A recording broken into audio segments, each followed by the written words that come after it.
Good evening, I'm Bo Williams and welcome to the 7. Let's get a look at the big 7 stories happening right now. And topping the list for us tonight, the Tennessee House and Senate have passed Governor Lee's school voucher bill. Tennessee parents can now use tax dollars to send their children to private school. Republicans and the governor spoke immediately after the bill passed in the Senate, saying not many lawmakers in other states could have accomplished what they did, working together to pass legislation in such a short amount of time. Also pointing out their school voucher measure is one where both private and public schools will benefit.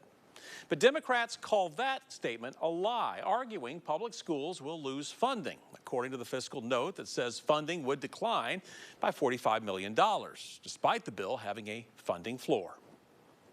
What happened this week was farcical. We just adopted one of the most important changes to the funding of our #1 budget priority in 4 days, without any thought really about the long-term financial implications, without any time for members to speak with, visit with their school systems and learn what the real world implications of this are going to be. And frankly, based on a lot of broken promises that the governor's going to have a hard time keeping. Governor Lee says he's been working with the Department of Education to roll out the vouchers by this school year. We should note there were some Republicans who voted against the measure. Representative Lowell Russell was one of them, saying he wants what's best for students, and he believes this bill is not it. Now, we're hearing from more East Tennessee lawmakers about this measure as we speak, and we're going to bring you their reactions coming up tonight at 11 o'clock. Of course, vouchers not the only topic of discussion at the special session. Lawmakers also passed Hurricane Helene relief and illegal immigration enforcement legislation. Well, some moments of big concern in our next story tonight at 7 o'clock. A man is in custody after firing shots near Madisonville Primary School in Monroe County. Madisonville police first received reports of shots fired near the school around 8:30 this morning. Out of precaution, the school was immediately placed on lockdown.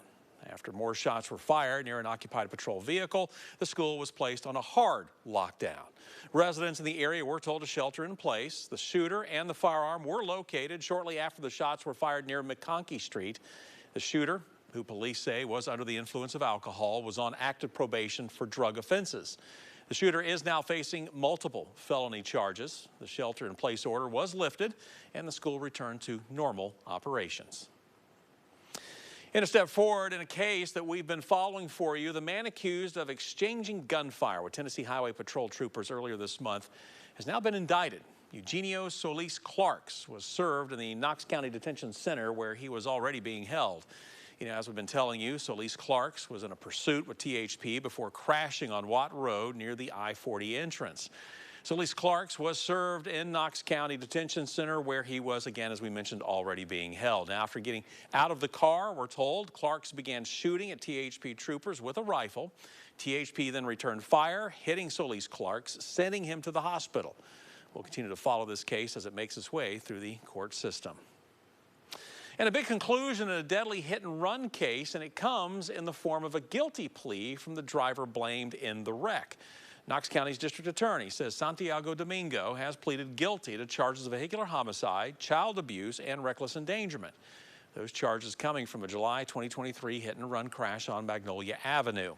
Officer said Domingo sideswiped a car, then left the scene before losing control of his vehicle in a grassy median. One passenger died and an 8-year-old was hurt. The child was apparently not restrained. According to the DA's office, Domingo's blood alcohol level was 0.104. That's above the legal limit.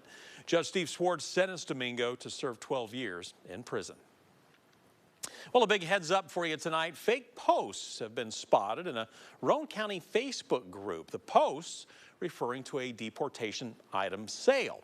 Now, one of the posts says, quote, "I will have everything from clothing, household items, 1 boat, 2 jet skis, fishing poles, and too much to list," after a supposed, housing complex owner lost tenants due to an ICE raid.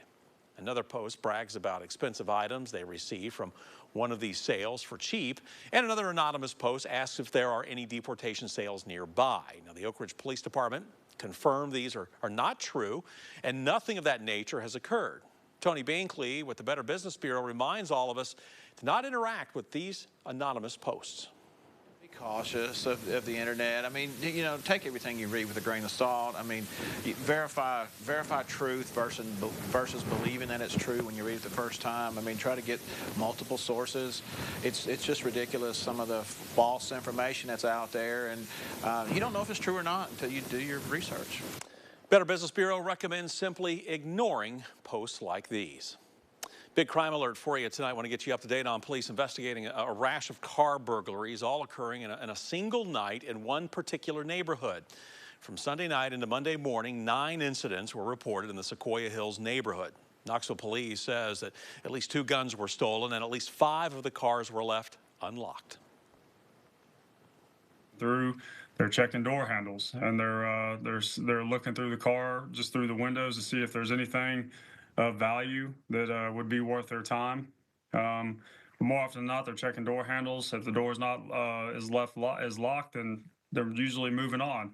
The thing that could prevent them from moving on is if they see anything valuable or a firearm sitting out in the car. You know, police also need help tracking down the thieves. Anyone with information or even security camera footage that could help in this investigation is encouraged to reach out to East Tennessee Valley Crime Stoppers. We've got the number for you that you can call. You can see it right there, 865-215-7165. Our Big 7 list wraps up with our state ranking high on a list it's not a good list to be on. A recent study by the Journal of Retirement Research determined the 10 states where seniors struggle the most with food insecurity, and while Tennessee ranked 3rd overall. According to the study, based on the latest U.S. Census data, more than 3 million U.S. seniors reported sometimes or often not having enough to eat. Now, in Tennessee, 9% of our senior population is struggling with access to food variety and affordability. However, organizations across East Tennessee are trying now to combat this. At Mobile Meals, an organization centered around providing seniors with a meal, over 100 volunteers deliver food to homebound seniors each and every day. But they say as the cost of living increases, their clientele does as well.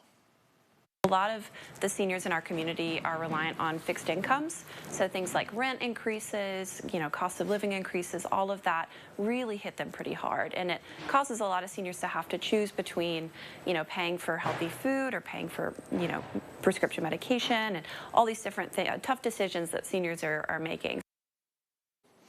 Along with the rising cost of living in Knoxville, they say the senior population is growing as well, and as their demand increases, their need for volunteers is too. However, they say there are more than 20 programs and services in Knox County aimed at supporting our aging population.